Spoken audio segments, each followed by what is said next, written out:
Здравствуйте, мои хорошие. Сегодня я хочу затронуть такую коротко опять тему, это о регрессии, о путешествиях в прошлой жизни.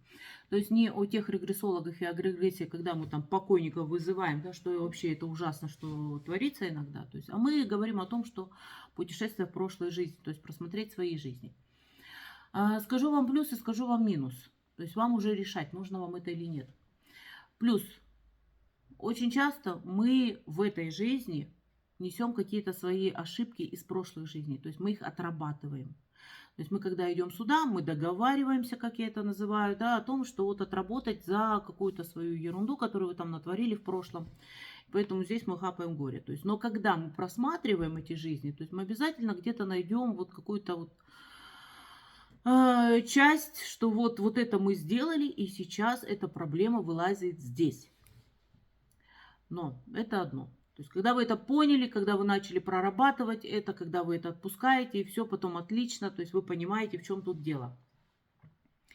А другой момент, когда вы туда делаете скачки, потому что туда возвращается не просто так вот ваше сознание, там делает такое, как фантом, скажем так, туда скачет ваш.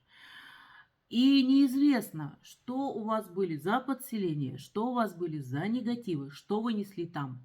Вот это тоже неизвестно. И вы можете оттуда притащить столько ерунды, что потом просто устанете разгребать. Поэтому, во-первых, ищите хороших регрессологов, которые с этим работают, которые делают действительно гипнотизеры, которые делают эти путешествия. Проверяйте их. То есть проверяйте в каком смысле? Не так, что да, угадай, что у меня было.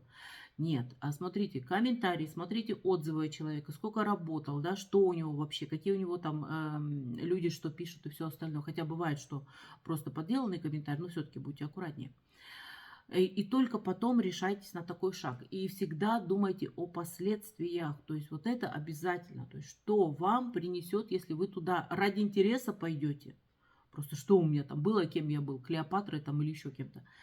Либо же вы действительно хотите проработать какую-то ситуацию, в которой вы не можете разобраться здесь. Вот поэтому осторожненько, очень осторожненько.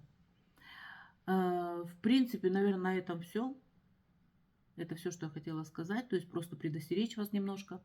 Подписывайтесь на мой канал. Жмите на колокольчик и так далее и тому подобное. Пишите комментарии. На этом все. Всем хорошего дня, хорошего вечера, хорошего утра. Чтобы у вас все получалось. До свидания.